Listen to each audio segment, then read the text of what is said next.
Let me try this one more time. And if there's people around, please let me know if my audio is okay.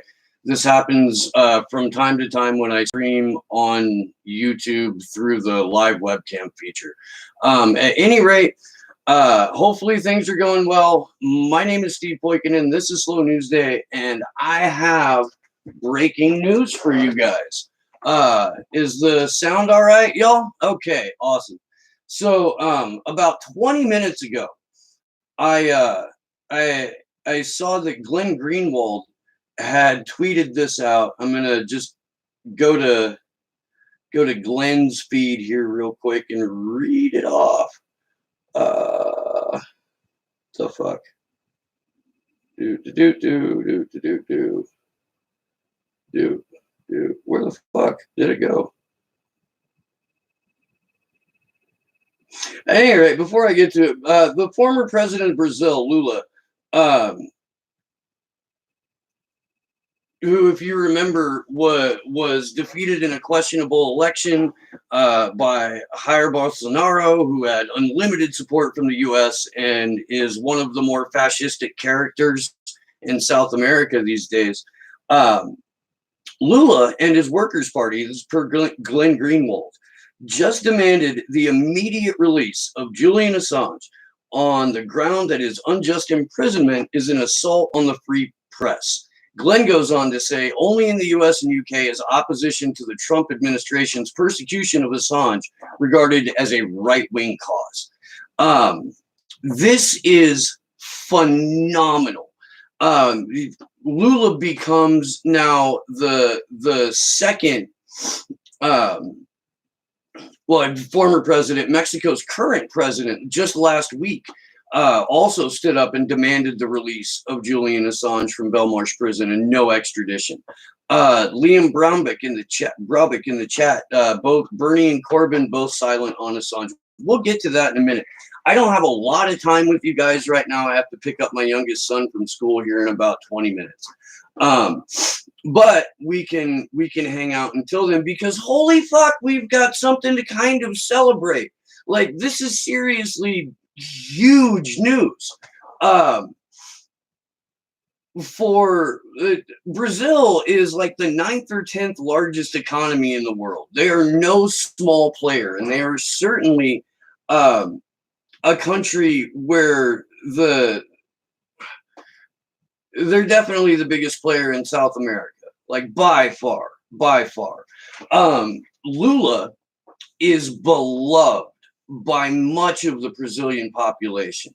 If this is a step that gets us closer to international days of action, to international protests, to international recognition that Julian Assange is being held as a political prisoner merely for exposing the crimes of empire, if this is what gets us towards that, I am fucking all for it, you guys. This is fantastic news to me. Gordon Dimmick he's live right now. I think he's in the process of organizing a letter writing campaign to members of parliament. And that's something that we'll discuss more this coming Sunday when the Free Assange Vigil is live with Gordon Dimmick, as we interview Tariq Haddad and Emmy B and Somerset Bean. That show is going to start at 10 a.m. Pacific time on Sunday, when Slow News Day Sunday usually airs. Please tune in for that. It will be incredible. I'm kind of stunned right now. I am just beyond happy that this is taking place. If you are watching in America, go ahead and pressure your elected officials to demand the release of Julian Assange. If you're watching in the UK, please do the same. Follow Gordon Dimmick's lead. Write your MPs. If you're in Australia, do the same thing. We're just a little bit over a month away from the start of Julian's extradition hearing. That begins February 24th. And at this point, it is still at Belmarsh Prison, although I'm pretty sure there's a petition to get it moved, to get the location moved to Westminster. The only person in prison for these war crimes is the man who told us about them. Free Assange already. That is absolutely fucking right. Varg 1, you are correct, sir. So Lula speaks for Assange. Jack says, Lula speaks for Assange. Bernie spoke for Lula, but not Assange. Did I miss anything? That's a great point, Jack. It is. If you guys are unaware, Bernie went way out of his way to speak on Lula's behalf when he was illegally incarcerated by the Bolsonaro administration. And we at the time drew a parallel to that by saying, oh, you can speak out on behalf of Lula, but Nicolas Maduro is a tyrant, a dictator, and he deserves to be overthrown by the U.S. government. Why are you making a distinction there? It sparked off a whole long conversation about whether Bernie supports the idea of socialism or just socialism as long as it doesn't involve brown people. It was hectic. I would really like to see Lula coming out and making this statement have influence on the politicians that have claimed to have his back over the years. I would expect that Glenn Greenwald will have much, much more to say about this. If you go to Lula's Twitter, his own personal Twitter, there's a link to a statement released by the Brazilian Workers' Party that again, just so fucking happy about this, you guys, that demands the release of Julian Assange. We are up to $1,800 on our GoFundMe for our trips to London and DC respectively. Again, Taylor Hudak, my co-host, and I are attempting to get our narrow asses to London to be the lone American presidents, in our opinion, that will be factually covering the extradition hearing, who will not be peppering it with bullshit, lies, smears, half-truths, deceit, and innuendos. Guys, if you can, I'm going to go ahead and pull that up and put the link in the chat. If you can, donate to the GoFundMe. If you can't, I totally understand, but please share the link. Every little bit helps. We've got 6 weeks max, 6 weeks from the day today, until the extradition hearing begins. The link, oh, come on. There's a link to the GoFundMe. Why doesn't Bernie endorse the call of 106 doctors for Julian to go to the hospital? Isn't it uncontroversial to say he should have health care? If you don't want health care for all, you don't vote Bernie anyway. That's a great point, and something that, look, I have been incredibly critical of Bernie Sanders. I have, in fact, on this show, on more than one occasion, referred to him as Bernard Jesus Sanders, and drawn some fairly rough-edged pictures of what I think has happened to him over the last several years. If you are one of those people who are watching the show, who are an active member, active supporter of Bernie Sanders, I will say to you now what I have said this entire time that I've had this show. If Bernie Sanders, if the axiom is true, that says Bernie Sanders listens to his base and his base can move him to the left, then please, as his base, move him to the left and demand the release of Julian Assange. Hinge your vote on it if you have to.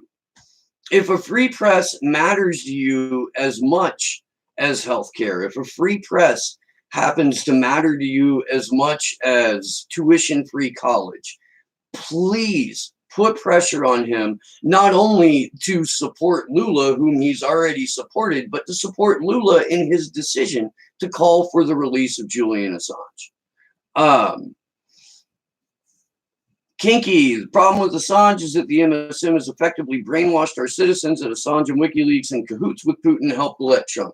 That is correct, but I have found that if you go out and you do an action, even if it's just you holding up a sign that says Free Julian Assange, and you get to talking to someone who has heard those talking points can be melted away fairly quickly with some facts. Fact one to bring to the table right there is that Hillary Clinton lost the presidency because she ran a horrifically terrible campaign. Hillary Clinton won enough votes to take away the popular vote, lost in the Electoral College. If someone can honestly analyze the campaign of 2016 and think of it in terms as, I'm running a campaign, my goal of the campaign is to win the election. Hillary Clinton's team did everything conceivable to prevent her from winning that election. Liam Bobrick, I think to answer RSK, the fact that you will get your vote anyway and Assange is too politically toxic for anyone without balls to mention. On that subject, Dario Hunter, who is running for president as a Green Party candidate. He's been on the Free Assange Vigil before. We would like to have him back. Dario Hunter has has definitely made the strongest statements on behalf of Julian Assange. There are other Green Party candidates who have done similar. And of course, Ian Schlachman is no longer running as a Green or running for president, but he was as vocal, if not more vocal, than Dario Hunter. After that, the candidate who has had the most to say to Assange's benefit has been Tulsi Gabbard. I'm pretty sure some videos are going to come out in the next couple of days. Christy Dopp, another one of my co-hosts from the Free Assange Vigils, was in that part of the country over the last weekend and was able to,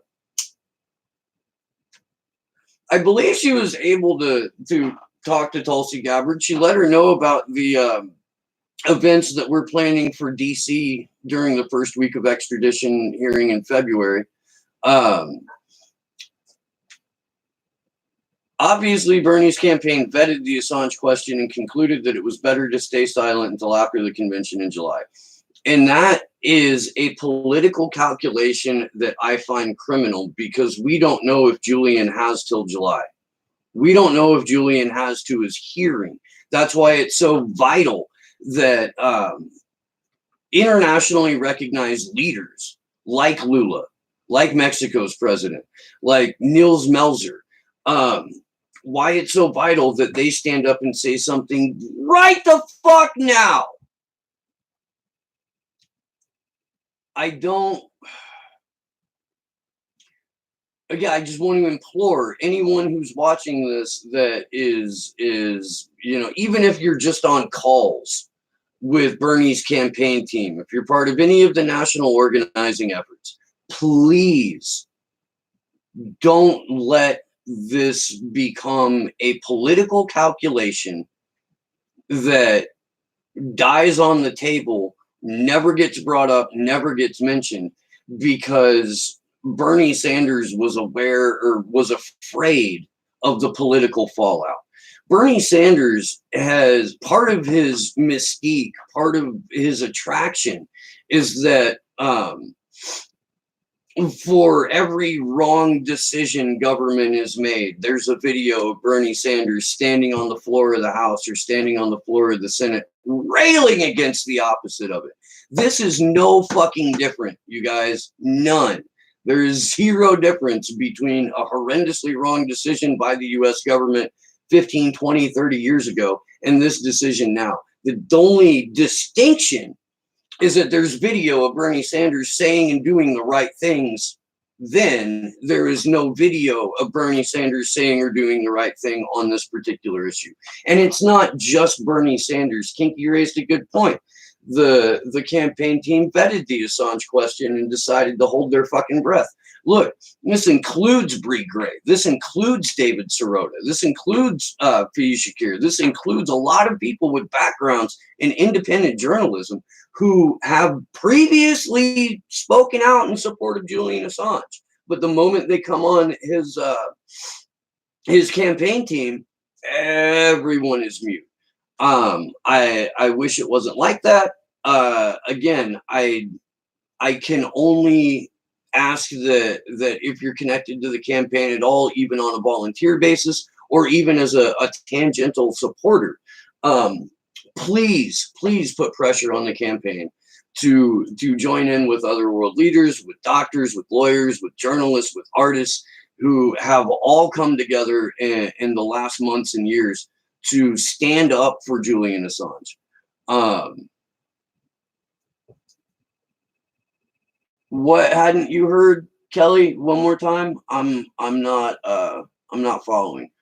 Imagine torturing a person who is not only innocent but trying to save lives. This is the free world. Yeah, we're in the upside down, homie.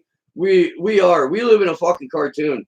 The timeline that we're in, whoever's running this simulation, what the fuck ever you want to think about it, somebody decided that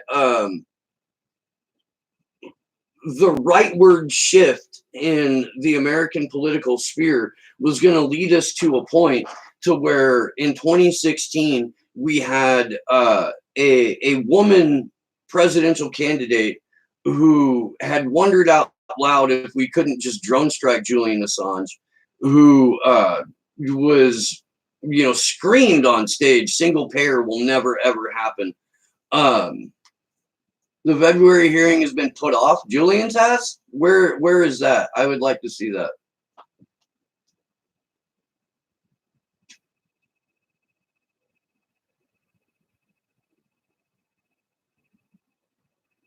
I'm gonna look right now.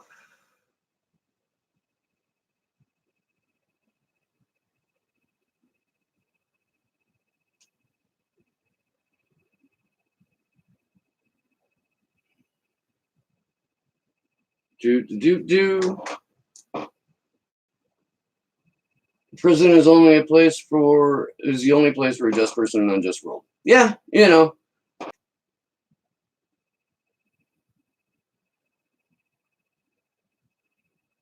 I was saying July. Oh no, I either wasn't saying that right or just that was saying something. Yeah, no. Julian's extradition hearing takes place. The beginning of it is February 24th. That's what. And even though his legal team has tried to stall it, even though his legal team has tried to ask for an extension so that they could have more time, so that maybe the evidence that's being gathered in the case against UC Global can be introduced if it's your first day here. UC Global is a Spanish security company that was tasked with guarding the Ecuadorian embassy. They, in 2017, transitioned from merely violating Julian Assange's civil rights and liberties and human rights by monitoring every aspect of his existence to working in concert with the CIA to supply a direct live feed to the CIA, violating every tenet of lawyer-client confidentiality, violating the human and civil rights and liberties of not just Julian Assange, but every visitor he had to the embassy. Oh, no. Okay. Sorry, Kelly. Let's back up. The supposition was that Bernie Sanders' campaign team was going to hold off until after the convention in July to make a statement about Julian Assange. And I said, we don't know if he even has to July. So that's where that came from. Guys, that's about it for me for now. Hopefully I will be back a little bit later this evening for a live stream.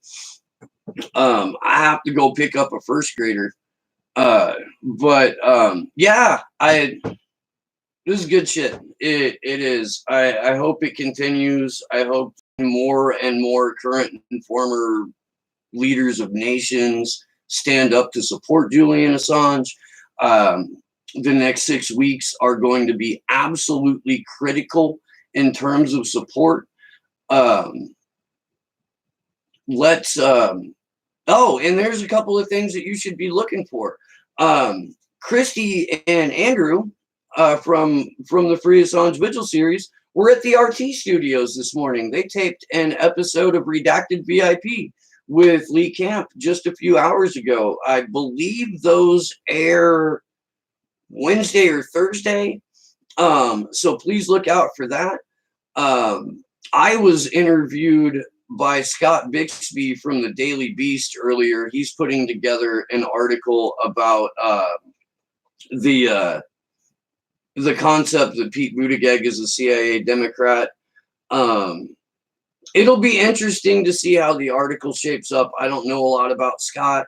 I don't know if he's going to paint me as a batshit crazy person. I don't know if it would require that much paint. You know, we are all busting our asses to get awareness out about Julian Assange's situation, to do whatever we can to get him released from Belmarsh prison, to prevent his extradition to the United States, where he awaits a show trial and 175 years in prison for nothing more than printing the crimes of empire. So that's it for me. Thank you guys very much. Again, please, if you can, donate to the GoFundMe for the London and DC trips. If you can't, please share the link. If you feel like giving a super chat to this show, all of the super chats from December, January, and February are going directly into the GoFundMe for the London and DC trips. So there's 2 ways that you can support that. Until next time, folks, this has been Slow News Day. I'm Steve Poikinen, and good luck to us all.